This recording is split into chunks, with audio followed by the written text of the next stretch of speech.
Madagascar's president, Andry Rajoelina, has fled the country, becoming the latest world leader pushed out by a wave of Gen Z-driven unrest. After weeks of mass protests, Rajoelina reportedly exited on a French military aircraft. During a live broadcast to the nation via Facebook, Rajoelina said he's sheltering in a safe place and alleged that a group of military personnel and politicians had planned to assassinate him.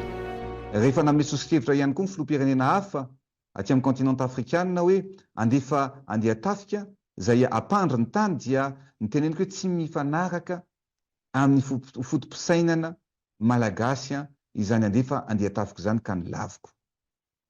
Noho izany dia tsy maintsy naka toerana nandeha amin'ny toerana izay sécurisé iarovana ny aiko ny tenako ankehitriny.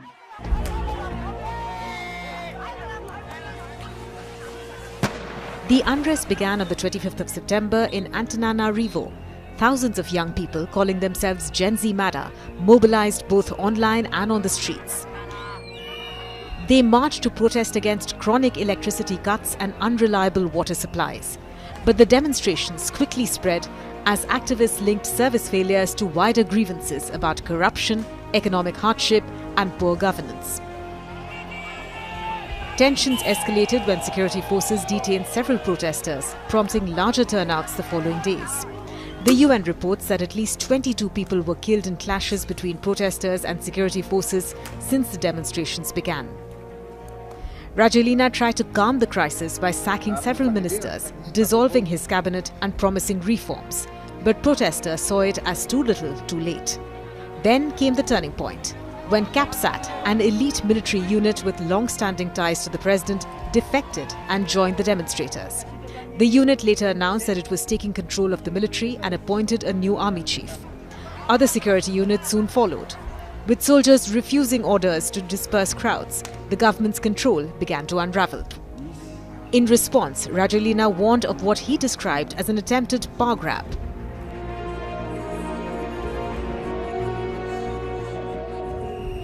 A large island of 31 million people off the east coast of Africa, Madagascar has had several leaders removed in coups after gaining independence from France in 1960. In fact, Rajoelina first came to power as the leader of a transitional government, following a 2009 military-backed coup that forced then-President Marc Ravalomanana to flee the country. He returned in 2014 but hasn't held office ever since. Rajoelina's presidency was marked by centralized authority and reliance on patronage. But for many in Madagascar, repeated blackouts and water cuts symbolized more than just inconvenience. They represented years of broken promises.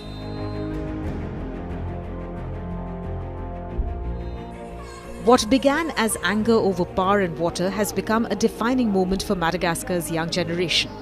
The latest revolt underscores how social media and demographic change are reshaping power. From Africa to Asia, Gen Z movements are linking daily grievances such as failing utilities to wider questions of accountability and leadership. From Bangladesh to Nepal and now Madagascar, they prove just how fragile governments can become when legitimacy erodes and essential services fail.